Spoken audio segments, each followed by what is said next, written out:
Those crazy nights I do remember in my youth, and I do recall those were the best times most of all. In the heat of blue jean girl, dirty love, and once in a lifetime, she found me singing by the railroad train. Took me home, we danced by the moonlights.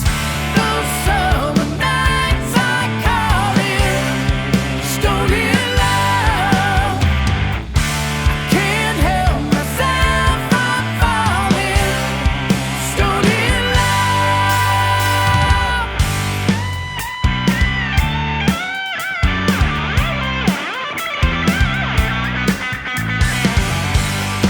On dusty roads led to the river, running slow. She pulled me down, where did clothes on, we'd go round, yeah. In the heat where the blue jean girl, dirty love, and once in a lifetime. Oh, the memories never fade away. Golden girl, I keep you forever. Those summer nights I call in stony love.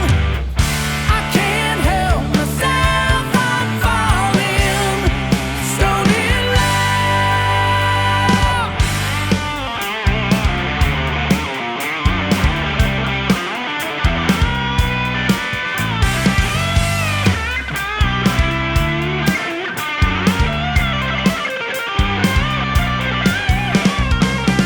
Those summer nights I call in stony love. I can't help myself, I'm falling stony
All right, guys, as you can tell, today is going to be an exceptionally fun day. A few months ago, I had a guy reach out to me about a mixing course that I had done. And he produces, mixes, and engineers, and was just studying, just like most of us do, right? Trying to get better at his craft. Come to find out, he is Brian Cole, the lead singer of Resurrection, a Journey tribute band. So this is a group that goes around the country putting on concerts, recreating going to a Journey concert in 1987 or something like that. And so they're much loved. A lot of people have seen them because they've been all over the country, and they agreed to come in while they were on 2 weeks of vacation to come set up their instruments here free of charge allow us to record them, to allow you to be in the control room while it's being recorded, like most of us would dream of, and take the multi tracks home into your own studios and remix some Journey classics. I mean, what an honor! So I would love nothing more than for you guys to go look up Resurrection, a Journey tribute, and give them a follow, give them a big thank you because they literally spent vacation time to come here and donate time for us. So let's dive in and have a good time. Let's talk first about drums because most everything else is running direct because in order to recall these patches that they use on stage, they're having to use their guitar processors, their keyboards. So this is really where external preamps, microphones, and things like that are coming into play. So let's talk about the drum set, starting with the bass drum. And you'll see that this is a Pearl Session Studio Select drum kit. It's a beautiful drum kit. Of course, the custom artwork head here it's gorgeous. But this cord is running to an Audix D6 that is mounted inside the kick drum shell. So that kick drum microphone number 1 is going to be an Audix D6 that's inside.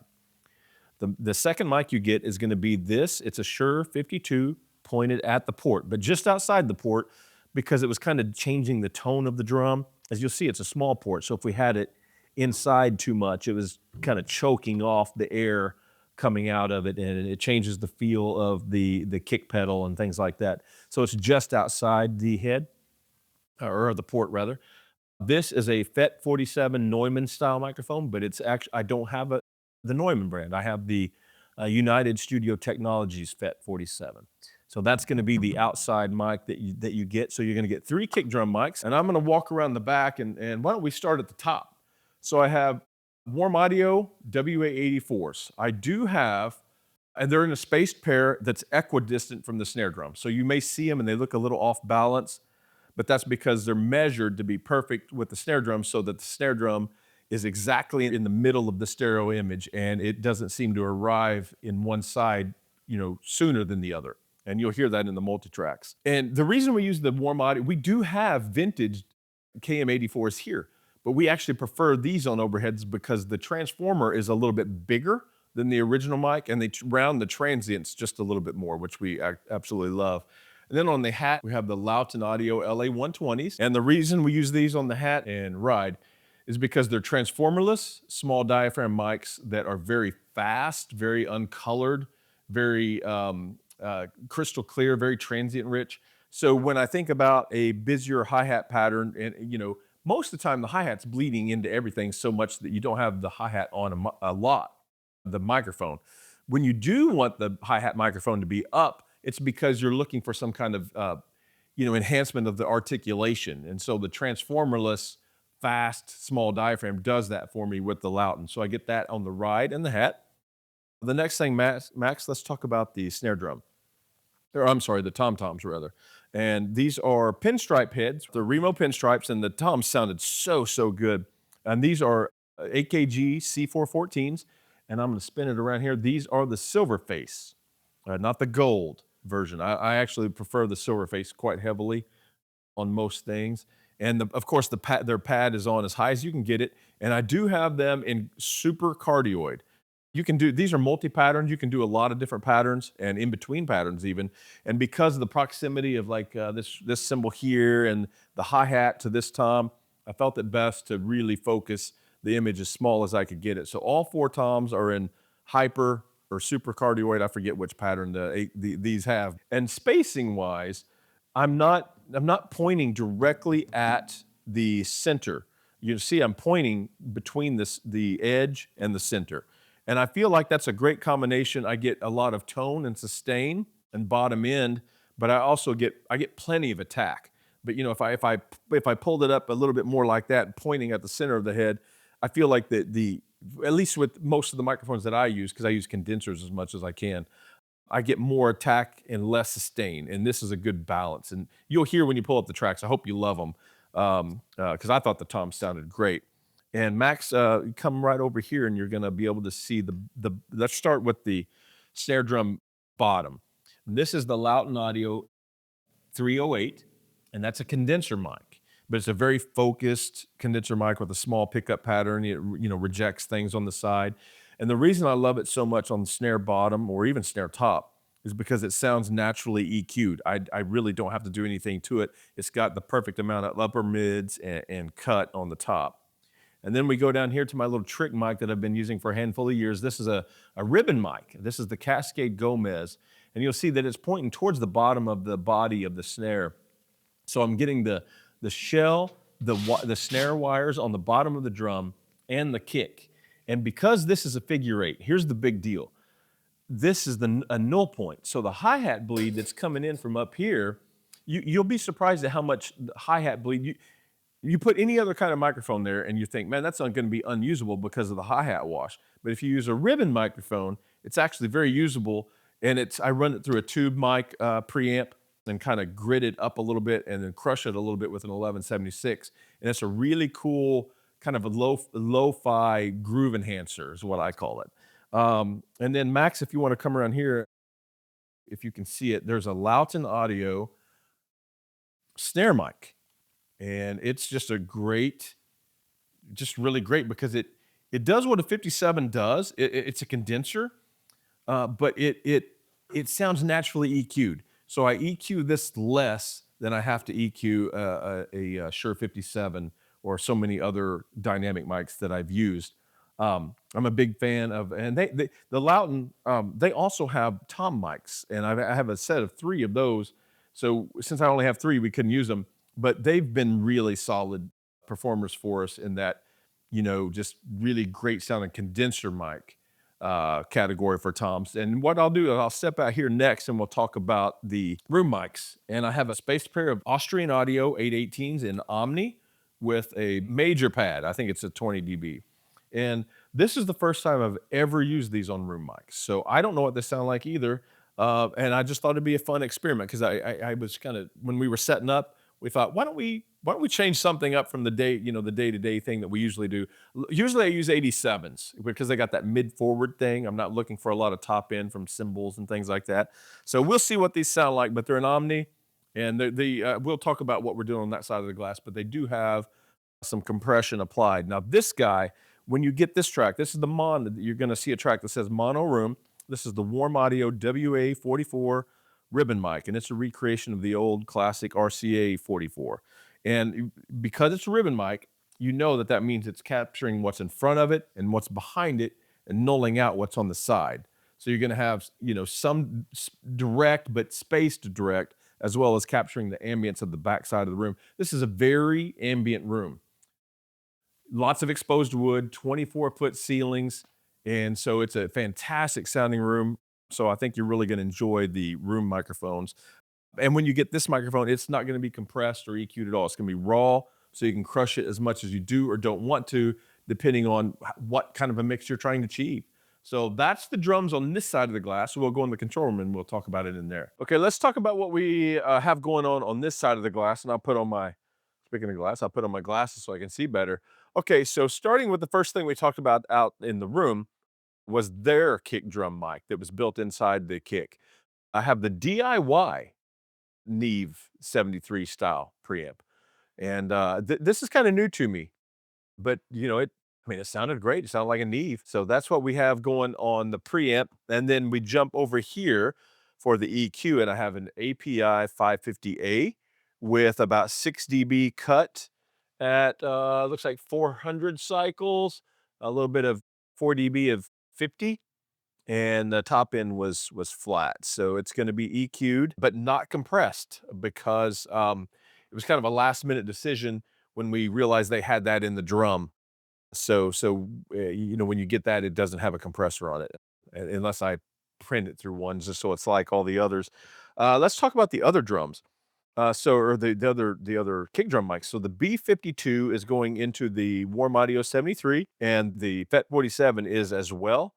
And you can see that there's a little EQ, that typical 360 cut and some bottom end at 60 on both of these. And then those jump down here to the Warm Audio LA2A style clones, and they're just barely tickling. You may see them reach 2 dB in the peaks, but I love an optical LA2A style compressor on kick drums, which I know most people don't. They've never even thought about trying it. I didn't either. Somebody else gave me the idea, and when I did it, I got it. You get that bottom end girth thing that an LA2A adds, the size, but because it's a slow release, when you hit the kick drum, it attacks, and then it starts to release fairly quick, and then it slows way down. And so your next kick drum hits before the compressor has fully released, and that's the magic. And it's just a great sound. So let's talk about the snares. So the snare top we have into a 73 as well, the warm audio version, and the snare bottom as well. And you'll see a little bit of EQ, little 220, a little cut at 700, and a little air, and just the Loudon audio on the bottom. I'm surprised I even had that inserted, just so it's getting a little more. It looks like 3,000 cycles, and both of those, the snare top and bottom, are hitting these right here. These vintage DBX 160s, my favorite snare drum compressor ever. Uh, they're set to 3 to 4 dB of a ratio of 3 to 4 to 1, and I'm just barely you'll see them flicker, but not a lot, not a lot, because I don't want to enhance the attack too much, to that I can't go past the point of no return. So they're just kind of barely moving a little bit. And let's see, let's talk about that crotch mic. This is down here in the bottom of this tube. This is a warm audio recreation of an Ampex tape machine preamplifier. So these can get grungy and gritty if you want them to, and that's the exact reason why I have that microphone in that preamp. And then that's hitting the 1176, and you'll see it's the slowest attack, which of course is still fast on 1176. Fastest release, 12 to 1. When you get it, you'll hear it. So you'll understand what we're trying to accomplish there. Let's talk about hat and ride right now. And that is going through the SSL Octo here, this pure drive, and I do have the drive engaged, the yellow level. You can, if you hold that in, you can get more asymmetrical, but I actually really, really, really like this sound. And they are completely raw. There's no compression, there's no EQ on them whatsoever. All right, let's talk about the overheads. They are also hitting the SSL Octo pre here, as you can see, and with that level of drive engaged. But then I jump over here to this 500 series rack, and I do hit these SSL E-Dyne compressors. I just love the fast attack setting. I wanna see the 3 light flicker when they hit the snare drum really loud. On big, good, solid backbeats, I wanna see these flicker. But other than that, there's nothing else. There's no EQ, so when you hear the tracks, that's the W84 into that pre with just light touch, uh, squashing the transient of the snare drum back because it's a fast attack. It's 1 millisecond. So it's pushing the snare back just a little bit, which increases the sustain of the rest of the kit to our ears. Now let's talk about the rooms because they're also in the SSL, and you'll see I have the same drive on, and I just really like these with that drive feature. But I use these pre's on a lot of other like orchestral dates, doing either strings or woodwinds or various a lot of times it's like the Decatree and the room ambience mics, and I'll turn the drive off so they're very, very clean, and I don't have the transformer style coloration. But these room mics are going down here to this 1178. We have a vintage 1178. As you can see, it's the same thing. The slowest attack you can get, which is still plenty fast on an 1176, the fastest release, and we're getting a little bit of crush on there, but nothing crazy, because some of these Journey songs that we recorded, they had ambient, some of the early stuff especially had room sound, and you hear it when you hear it. When you listen to the Journey, those Journey records, you're so reminded of how big of a role the drum room played in the sound of the recording, but it wasn't the modern hyper crush drum room sound that we do now. It was more natural sounding. So I wanted to give you guys room to, take it wherever you wanted to go. Now let's talk about the tom toms. And man, these are brand new for me, and this is the first time I've ever used them, and how convenient that I had 4, because that's a 4-tom kit. I thought, you know what? Built-in EQ, transformer-based, preamplifier, let's hear them on the toms. They should sound great. They sounded freaking amazing. So it's a Jensen transformer-based input, and you can go, direct, instrument level, like DI or microphone preamp. and we're hitting the filters. You can see I'm basically taking off, just barely taking off a little bit of extreme low end, and then, fairly heavily EQing them. If you know anything about the Harrison EQs, they kind of remind me of some of the older SSL EQs, like the 4000 series consoles, where they're made to be used aggressively. These are not a light touchy. Yeah, well, I mean, you can, of course, lightly touch them if you wanted to add just a little top end or something. But what I love about most of the EQs like of this style is the fact that I can, I mean, I want to turn the knobs and they want to be turned, and you'll hear the toms sound like thunder.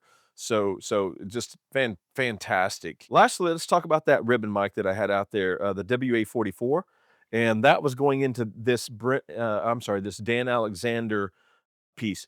This is two 1272 Neve modules pulled out of an old console. This is old. I've had this for a long time, and I bought it used when I got it.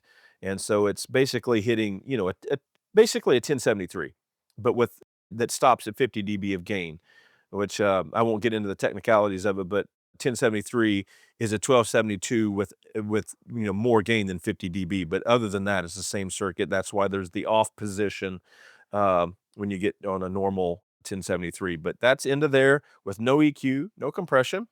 And the only other thing that we had going on in here in the control room was the bass guitar. So the electric, when you hear it, is going through a Helix and stereo out. He spent so much time programming those sounds into that piece that we just ran him direct to tape because it spits out line level. And the same with the keyboard. He's spent so much time on those samples and it comes out line level. But we did come in to the control room here, and we did patch into the UA610. So we did add some tube weight on top of that keyboard patch, so it's not quite raw. It does have a little bit of tube coloration on it when you get it. So the bass, I hit the actual AMS Neve 1073. I've just got one channel of the real, and I've got some Heritage, I've got some Warm, but the as far as the newer Neve styles, I just have the one channel. But there's no EQ, no anything. It's just the preamp and the LA2A style compressor from Audioscape.